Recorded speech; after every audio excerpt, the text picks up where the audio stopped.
I'll begin this afternoon's session with a brief introduction. Welcome to the Canadian Institute of Forestry's National Electronic Lecture Program. My name is Sharon Young, and I'll be hosting today's session. Today is Thursday, November 13th, 2025, and this is the second session in the e-lecture series entitled Urban Expansion and Urban Forests Under Pressure, Involving Priorities and Pathways. The series is brought to you by Tree Canada. The CIF-IFC is very pleased to collaborate with Dr. Adrina Bardakjian and the team at Tree Canada to host these webinars. Today's webinar is titled Urban Trees Under Pressure, a multi-criteria approach to designing climate-resilient cities and urban forests. A special reminder that the ISA-certified arborists are eligible to receive one continuing education unit for this webinar. Please email electures@cififc.org with your full name and ISA-certified ID in order to obtain the ISA continuing education unit. Once we verify your attendance, we'll send your information to ISA for them to process. Today we have Kaylee Taylor, Coordinator of Research and Engagement from Tree Canada, to introduce today's e-lecture speaker. Over to you, Kaylee. Thanks, Sharon, and good afternoon, everyone. Thank you again for taking the time to join us today for our second e-lecture session in this series. On behalf of Tree Canada, we're pleased to be bringing together forest professionals to explore emerging research and strategies for supporting urban forests in the context of urban growth, and with a focus today on climate-resilient planning. I'd also like to thank Sharon for her coordination and the Canadian Institute of Forestry for their continued partnership with us on these e-lecture series. I have the pleasure of introducing our speaker today, Dr. Sylvia Wood. Sylvia is the Director of Science at Habitat, an environmental consulting company whose mission is to offer nature-based solutions to drive ecological transition for its clients. She holds a PhD in landscape ecology and a master's in forest ecology. Her expertise focuses on modeling biodiversity and ecosystem services through nature-based solutions in urban, peri-urban, and multifunctional landscapes. Thank you again, Sylvia, for sharing your time and insights with us today. Please go ahead. Thank you so much, Sharon and Kaylee, and thank you so much for everyone who's joining us on our call today. Good morning to those who are joining us maybe from the West Coast, and good afternoon to those who are joining us from Central or Eastern Canada. So today I've been invited to speak about some of the approaches that Habitat has developed and is using with communities across Canada to think about how to design climate-resilient urban forests. And so just as a bit of an intro, as she mentioned, we are an environmental consulting firm based in Montreal, and we're founded by 3 university professors, all in the discipline of ecology. And so we really try to bring the science that they're developing into practical tools to work with, among others, municipalities who are trying to achieve different types of policy objectives, whether that's canopy cover objectives, or really just facing sort of practical challenges that are coming with new pests and diseases and climate change impacts that are directly affecting their cities. And so I'm just trying to move forward. As you are all very well aware, climate change is here. We don't have to wait for those impacts to occur. They're already happening. And I would make the argument that there are impacts that are being felt disproportionately in cities where people live, with buildings and peoples being impacted by heat waves and floods and other strong storm events. But I'd also argue that it's not just the people that are impacted, but the nature that's found in cities. And this is really important. So this nature is very important for how we manage and organize our cities, and it too is under multiple pressures from climate change. And one of the challenges is that this infrastructure is really beneficial for how we're going to be able to adapt to these types of effects in the future. So a lot of this urban nature, including trees, helps with heat mitigation, with air quality improvement, water infiltration, et cetera. And so if those pressures are also in fact impacting the ability of trees and other natural infrastructures to be present in our landscapes, we're going to have a double effect of climate change on people living in those sites. And so at Habitat, we really think about sort of 4 key ways or key needs for designing climate-resilient urban forests. And today my presentation is really structured about how we can bring science and technology and understanding to really inform each one of these keys to designing these types of forests. And so I'll pass through each one of these. And so the first and foremost is really knowing your urban forest. So what forest, what trees do you have? Where are they? What species are they? And how are they distributed across the city? This is really sort of an important first step. We always say we can't manage what we don't know. And so we really do need to know what our urban forest is. I think it's also really important to understand what are the benefits that we're gleaning from this urban forest. So, what kind of services is it offering to which communities across the city? So are there some communities that are being well served by the urban forest? And are there some communities that are maybe less well served and so are potentially at greater risks to some of these climate extremes? And also, one thing we haven't maybe done in the past as well as we'd like to is to really understand how are these urban forests vulnerable to climate change. So what is the risk that they face? And as a result, the loss of those benefits that they're providing if eventually they succumb to some of these stressors from climate change. And together, these three pieces of information can really help us to drive climate smart targeting of our investments, because we all know that we have limited resources. We really need to identify where is it most relevant for us to invest in the short term, but also in the long term in order to address some of these challenges related to climate change. So to kick it off, really thinking about our urban forests, many municipalities have an initial urban forestry. It's often of the public trees that are found along streets or in parks. But a lot of satellite analysis has shown that that's only a part of the urban forest. Much of the trees that we have that are offering these services and benefits are actually sitting on private property. And this is a really big challenge in terms of trying to manage and plan. If we don't know how many trees we have, where are they located, what species composition they have, it's really difficult to come up with smart initiatives to manage those trees and to provide the right kind of incentives to property owners to make sure that they stay in place and potentially take actions to keep those forests healthy. And so one of the big challenges is how can we get to these private inventories? It's very costly to send people out onto the land, even for our public inventories. And in order to assess what's going on in the private lands, we often require the permission of property owners. And so one of the things that we've been working on at Habitat is trying to develop tools that allow us to get a snapshot of what's going on in some of these private landowners that are often, anywhere from 40 to 60% of the urban forest is owned and managed by these people. And so we've developed a tool which we call Canopy Mapper, which uses a remote sensing workflow to detect, map, and identify trees across the city. And so the way that this approach works is we combine lots of different types of data sets together to try to provide sort of the bare bones of a forest inventory. And so we combine using LiDAR to identify where each tree is across our urban landscape. What is the location of the tree top? And we can also, from that, get an estimate of how tall that tree is. We can use different algorithms to help kind of grow out and delimit what is the canopy or the crown size for each one of those trees to get a sense of how big it is, how mature, how much space it's taking up. And we can use that with satellite imagery and spectral information to try to classify what kind of trees do we think these are, and make some predictions using these other pieces of information about its size, so its diameter, breast height. So to give you sort of a sense of what this looks like, we can have a LiDAR data set here, which we're zooming into, and you can see the height of all the different types of vegetation that are across this landscape. And these little red dots indicate where is the top of each tree. And so from that, we get an XY coordinate. So we know in space, where does that tree sit? Is it a public tree, a private tree? Is it in a park? Is it in a backyard?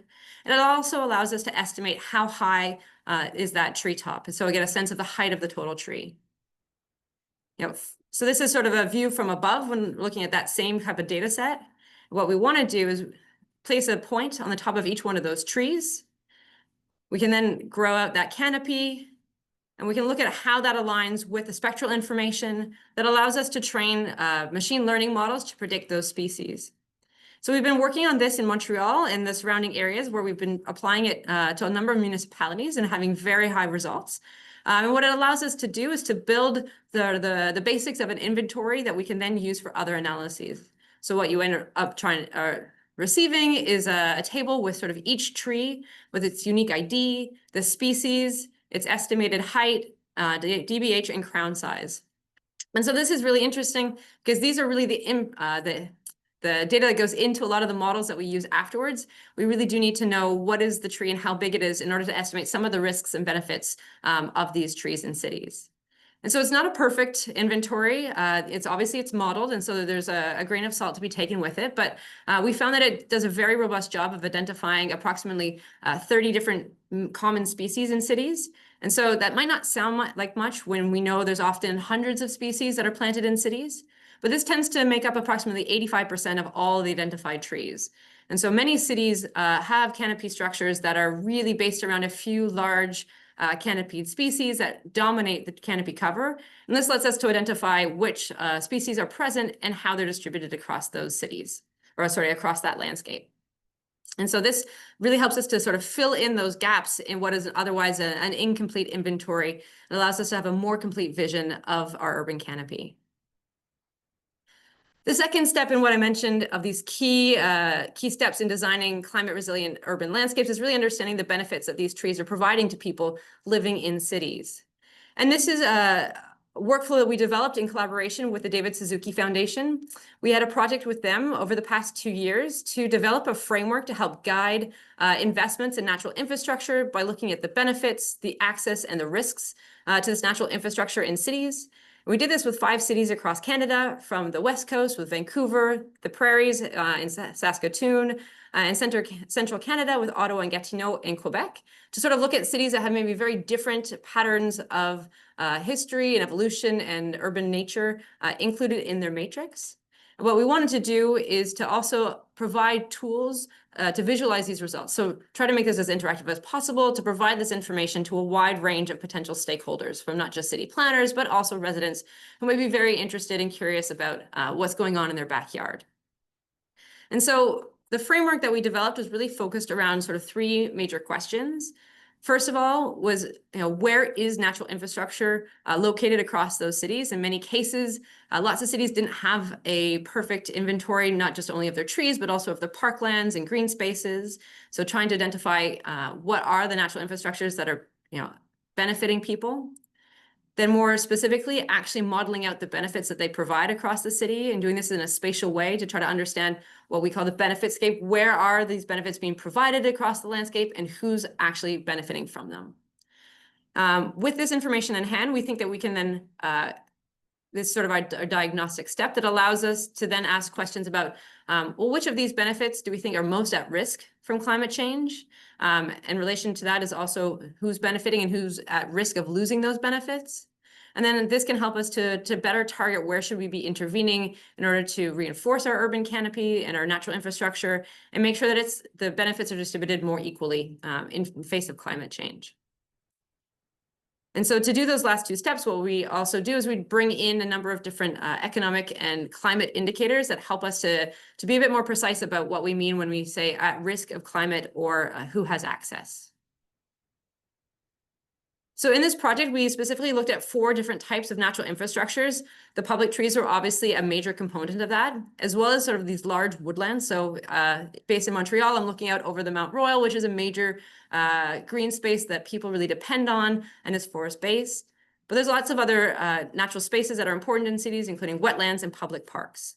And so for each of these, we look at what are the types of data sets that we can use to quantify and to map them across the city landscapes to provide a portrait of how they're distributed and who has access.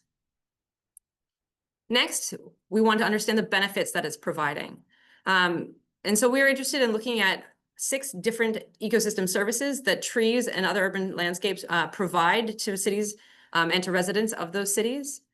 So we looked at carbon, so how much carbon is stored in those trees across the city. Here, I'm showing just a layer of canopy cover, which is usually very strongly correlated with the amount of carbon for the city of Vancouver. We also looked at air quality. So, one of the key functions that urban trees are providing in cities is around pollution removal. This is something I think, especially with increased forest fires, we see a lot of particulate matter in the air. Trees can be part of a solution to helping to improve that air quality and to remove those pollutants. So understanding which trees are playing an important role in that function. They can be also very important for helping with water regulation. They help to intercept heavy and strong rains, to reduce runoff, and they also help to keep high levels of infiltration, especially in park areas. So what is their contribution to overall infiltration across the cities? I think many of us also recognize their importance for heat islands and cool islands. So how does having an intact canopy layer help to keep the temperature that people experience in the cities in a more moderate temperature zone where we're all quite happy without having to turn on maybe our AC quite as frequently? And what parts of the city are maybe lacking trees and other urban infrastructures that allow them to stay cool in those hot periods? And one that we're particularly interested in is ecological connectivity, because we know that nature is not only benefiting people in cities, but it's also really important for maintaining biodiversity in cities, which is also very important for things like pest control and pleasure, bird watching, et cetera. And so trying to understand how this network of urban trees and parklands is potentially connected and allowing for species to persist in these landscapes. And lastly, also looking at the distribution of access to green spaces. So which parts and residents have access to these park areas and these green spaces and this canopy, and which places is there a high number of residents that don't have easy access to these spaces. And so what we can do is by looking across all these different ecosystem services, we can combine these into what we call the benefitscape. And so we can stack all of these different ecosystem services and combine them into a map. Here we're looking at the city of Saskatoon, and we can identify those parts of the city that are benefiting or receiving many benefits from the urban canopy and other green spaces. So those are areas that you see popping out in yellow in the sort of center south part of Saskatoon. And as we move through greens to blues to dark purples, we're getting to zones where there's less and less nature and urban forests that are providing these benefits to local residents. And so right away, we can start to see that the distribution of these services is not equivalent across the city, and that this is something that really needs to be taken into account because we know that certain communities are going to be disproportionately affected by the effects of climate change. So these are areas where if there's not a lot of canopy offering potentially cooling services, and people can't afford necessarily to install air conditioning, that these would be communities that might suffer more intensely the consequences of climate change. And so the next question we want to talk about is what we're calling the riskscape, trying to understand what are the risks to this urban nature and this canopy, which might lead to the eventual loss of these benefits. And so we can look at this question of risk from a number of different lenses. The first one that we use often is to look at the vulnerability of each tree species to a range of biotic and abiotic pressures. So at Habitat, we've compiled through a literature review sort of a large matrix of vulnerabilities of different tree species to a wide list of pests, diseases, and climate extremes. And so what you're looking at here, every single dot represents one of the trees that's in the public inventory of Vancouver.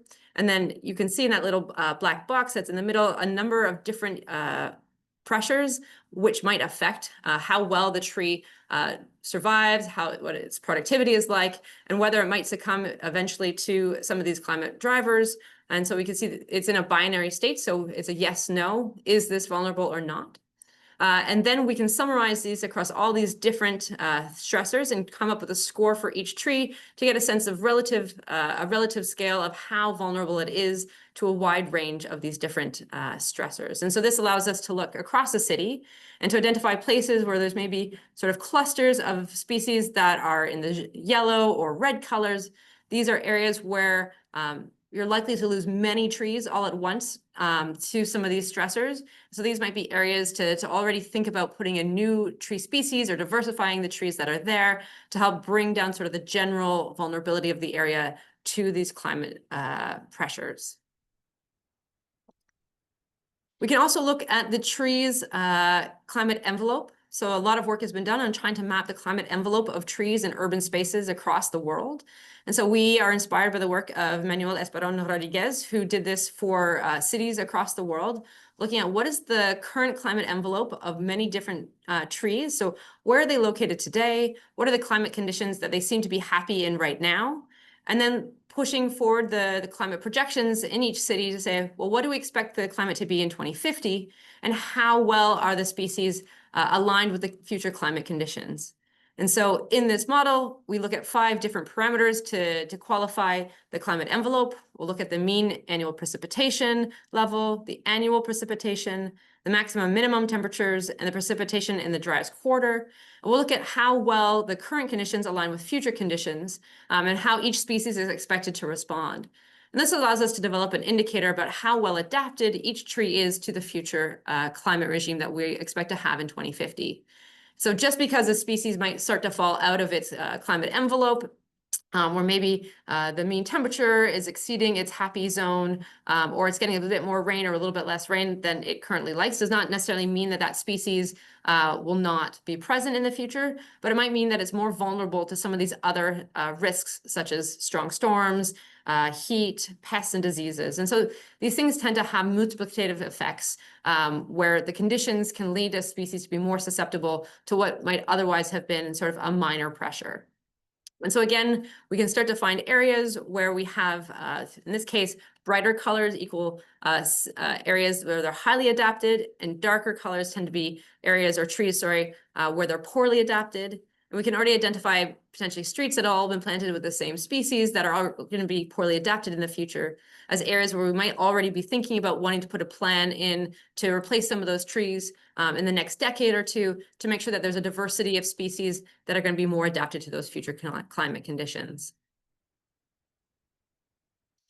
And so the last piece of this puzzle in terms of vulnerability and resilience is really thinking about, well, what lends a forest to be resilient to climate change?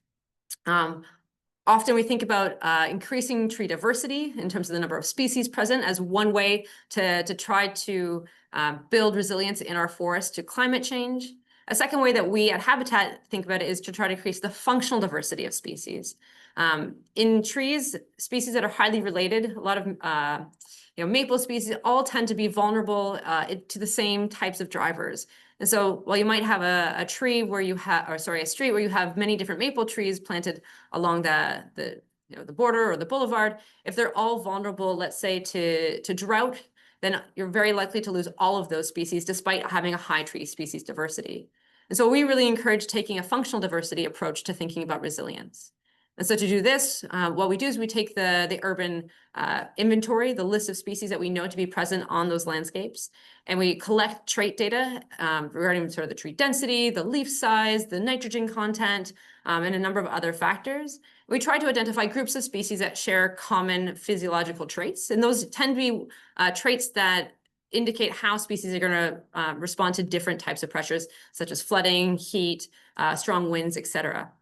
And so using a clustering approach, we come up with groups of species, which we call our functional groups. And then we can map them across the city to understand how is the current distribution of trees related to the diversity in a neighborhood, perhaps. So to give you an idea of what this looks like, here again is Vancouver. On the left are all the different trees that are in the public inventory, and they've been classified into one of our 5 functional groups, some of which have subgroups. And so it's very hard to make sense of all those different colors. And so what we do is we calculate a Shannon diversity indicator on these data and here we're looking at the census data diffusion areas. So by diffusion area, so each of those squares has about 700 residents. And we can get a sense of the distribution across space of how well distributed those different functional groups are. So areas that are very pale, those are areas where there are very few functional groups present. And areas that are darker are areas where there are many different functional groups all co-occurring in the same diffusion area or dispersal area. And so this can also help us to identify where we might need to put specific actions in to increase the diversity. And we can also look at the actual species composition in those areas and figure out, well, which of those functional groups is missing? Which types of species should we be trying to replant in those areas to bring up the functional diversity of the whole community? And so lastly, that leads us to thinking about, well, how do we use all this information to help us identify where we need to intervene? And so what I wanted to show you here is how we're also using the census data to allow us to focus in on areas and communities that are maybe being disserved or underserved by the current canopy cover. So here, what you're seeing is sort of a biplot of, in bluish colors, the total ecological benefits, so that benefitscape map I showed you earlier. So areas that are darker blue are areas where there are more benefits available to local residents. And what you're seeing in those pink colors is the median income. And so areas with darker medium income are those places that have higher resources to potentially address a lack of benefits from urban nature. And so what that allows us to do is to quite quickly identify areas that are underserved in terms of ecological benefits, but also where there's very low median income, which allows people to address those through other types of solutions like technical solutions. And so understanding who is accessing these benefits from nature can be one of the key ingredients when helping to figure out how to target investments smartly for both the residents and for nature. So where do we need to be putting in new nature because there's not enough? And where is that going to have the biggest impact on people who are living in those areas? And we can do the same thing with the risks. And what we did here, we did another sort of blind plot where we looked again at the city of Vancouver. And here we classified each of our census districts using two different scales. The first one, going sort of left to right, is how much canopy is in each of those diffusion areas. And so if you have a high canopy index, in this case, I believe it was above 30%, which is often sort of policies and goals of many cities is to try to achieve 30% canopy cover. So if you're in areas where you have high canopy cover, you're going to be either in the green or the yellow color. And if you're below that threshold, you're in areas where maybe there's not sufficient amounts of canopy. And so those are areas that you're seeing here jump out in orange and blue. And those are areas where maybe new plantings or restoration of plantings are going to be necessary. And then our horizontal axis is how at risk are the existing communities to those climate stressors. So at the bottom are places where there's low risk. Those species are well adapted to future climates. They have low vulnerability to many of the kind of immediate stressors from pests and disease. And maybe they also have high functional diversity. And at the top are areas that are at high risk to future climate stressors. So those are areas that are either highly vulnerable in terms of the climate adaptedness, have low functional diversity, or have a high vulnerability to specific threats, such as pests and diseases. And this is allowing us to help sort of tease apart what are the different types of management actions that are maybe most appropriate across the city. So we've classified these into 4 categories.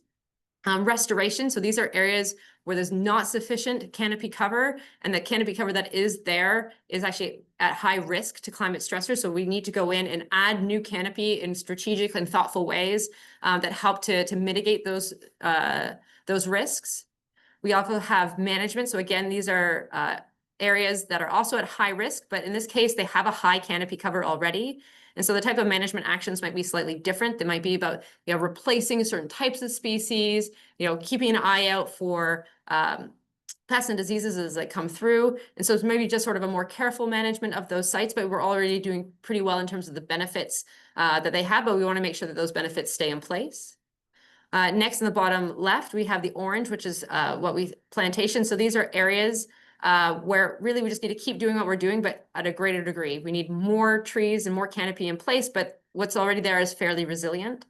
And lastly, green is protection. So these are areas where we have a lot of canopy cover. It's fairly low in terms of its risk to future climate change. And so these are areas where we're hoping are going to be sort of climate refuges. You can almost think of areas that are going to weather the storm well. And so those are areas to make sure that we're not changing or losing canopy cover, because they're really important for a number of different people in order to have those benefits and to be more adapted and resilient to climate change. And so the types of actions that we can think about taking are quite varied. It's not just tree planting. So as I mentioned, it could be woodland protection. It could be also diversification actions, reforestation, but also sometimes just protection of what's already there. And so I think it's really important that this becomes a community-driven bottom-up process to identify what type of action is most needed and most desired in different landscapes to make sure that it really fits the needs of the people living in those parts of the city. And so I'd like to just take this time to thank everyone for coming out and for listening to our presentation. I encourage you to learn more about the projects that we've been running, especially with the David Suzuki Foundation. So I've left a link here that leads you to a website so you can explore those data sets. They're all online, free, downloadable. So if you are from one of those cities and you're curious to know more about the analysis that we did there, please take a look and feel free to reach out with any questions that you might have. Thank you, Sylvia, for the great presentation. We'll now open the floor for the questions. I'm also going to launch a post-webinar survey. Just a reminder that there are 2 questions in total, and you may need to scroll down to see the second question. I get to fill this out as well. That's fun. Go ahead. Oh, no, I can't. Alas, I cannot vote.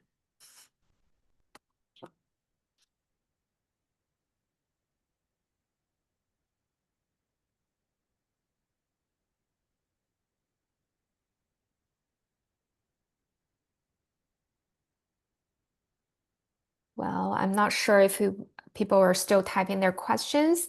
Just a reminder that this webinar is recorded and we'll share the recording link on the CIF website afterwards.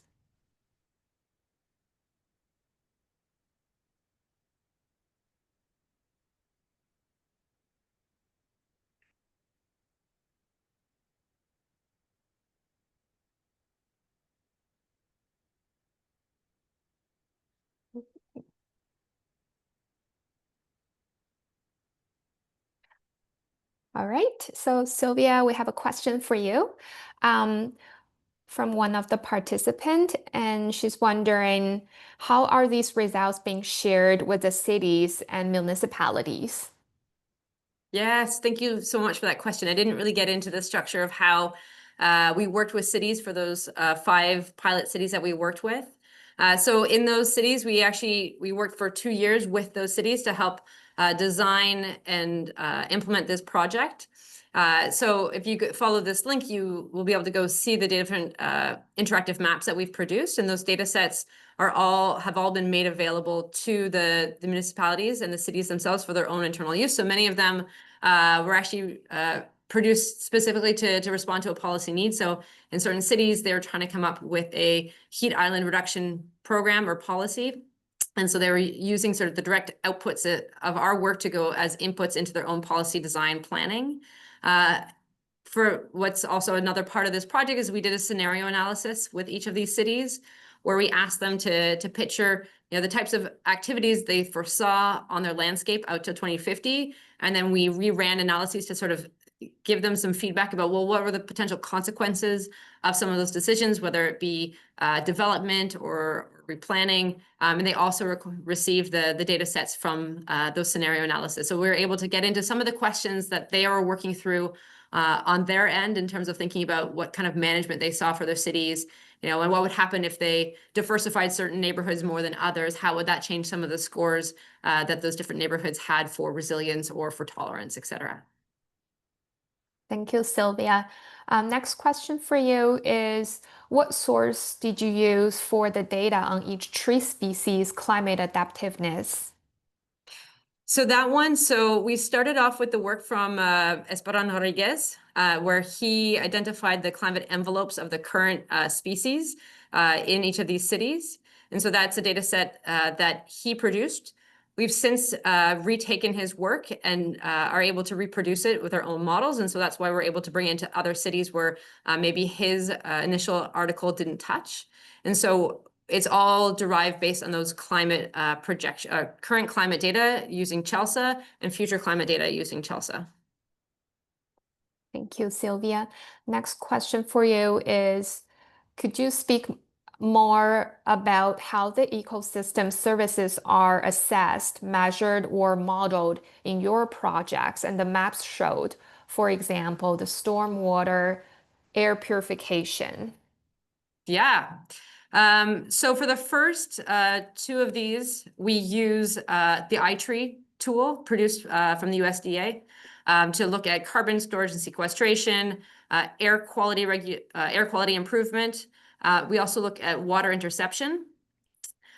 For water regulation, we use the INVEST stormwater retention model. So that's produced by the Natural Capital Project. That's out of Stanford University. So they produced a set of urban ecosystem service models that we've appropriated and are using in this project. They have one on heat and cool islands. We also found that it was good, but it didn't allow us to do some of that future modeling as accurately as we wanted to. So we developed our own model to do that. In the same way, the ecological connectivity is an in-house model that we've developed based on the research of one of our co-founders, Andrew Gonzalez, who works on ecological connectivity of species across landscapes and adapted it for the urban context. And then last but not least, the access is the urban access tool, also from the Natural Capital Project's Urban Ecosystem Services Toolbox. Thank you, Sylvia. Next question for you is, how much data do you need to run these analyses? If a municipality already has a LiDAR or so photos, is that enough, or do you need additional data? That's a great question. If we go back to the Canopy Mapper tool that I mentioned at the beginning, this is a tool that requires to have the sort of 3 pieces of information here. So we need the LiDAR data set. So if you already have that, fantastic. We need to have ideally actually orthophotos to help us do the species classification. And then ideally we have a partial inventory. So this is something that we're trying to overcome by pooling data from multiple cities. If a certain municipality hasn't done any inventory work, to see if any of the communities nearby have an inventory that's similar, that will allow us to train a model on their landscape and apply it to yours with sort of a hypothesis that there are very similar species communities in neighboring cities. But otherwise, we need an inventory of about 15,000 trees. So that's a medium to small sized communities public tree database to be able to run this part of the workflow. If we're talking more about the ecosystem services after, those are really a combination of data sets that we compile by talking to the different municipalities. So often these data sets are combined from a number of different layers that they may have that they're using for different purposes. So we ended up reaching out to many different departments in a city to find out, okay, who has a layer of where the parks are, who has any information about the tree species, who has any information about sort of wetlands or grasslands or large forested areas, and compiling those together. And one of the big tasks is really trying to bring them together into a common land use land cover framework. So we use the best available data from the municipality that could be a polygon or a raster data set, and then combine them together to try to present as accurately as possible those fine scale features in the landscape. So in some municipalities, those are land use land cover layers that are down to about 2 meters resolution that we're able to produce. And that is really a key part of the input to most of the ecosystem service analyses. Thank you, Sylvia. Next question for you is your database of species by species vulnerabilities to climate traits and past disease available for others to use in projects, looking at recommending tree species for urban planting in a changing climate? So that's something that we've sort of developed through a lot of time and effort and work. And so it's not necessarily something we've published online, but all the data that goes into it is from publicly available species and literature review. And so I don't think that it's possible to, that we're not able to share it directly, but it's able to be reproduced by municipalities by looking through the literature. Okay, next question for you is, when you are prescribing new trees for planting, are you prioritizing choosing native tree species, and why or why not? I know that cities mainly plant non-native trees. Are you hoping to change that?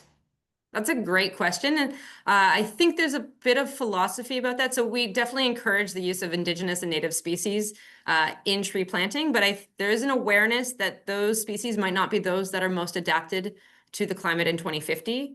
And so we're doing a lot of thinking on our own end about, are there analog species that we should be planting today because they're going to be better adapted to the climate futures? And so this is, I don't think there's one side of the fence to land on, but more thinking about how do communities do this smartly. So, what types of species and how do you choose those, and how do you make sure that they don't become invasive species like the Norway maple has become, to make sure that they're done with the right reflection. But I do think that we might need to open ourselves up to that idea that like the species that we have today are not going to necessarily be those that are best adapted to tomorrow. So how do we think about bringing in new species into our cities to deal with that threat? Thank you, Sylvia. And I think that's all the questions for now. So if there are any follow-up questions after this lecture session, please feel free to reach out to us, and we'd happily to connect you with Sylvia. All right, now I'd like to close this session if there are no further questions. Thank you all for participating in today's webinar. And once again, a big thank you to Sylvia for the great presentation. Bye, everyone. Thank you so much, everyone. Thank you for your questions.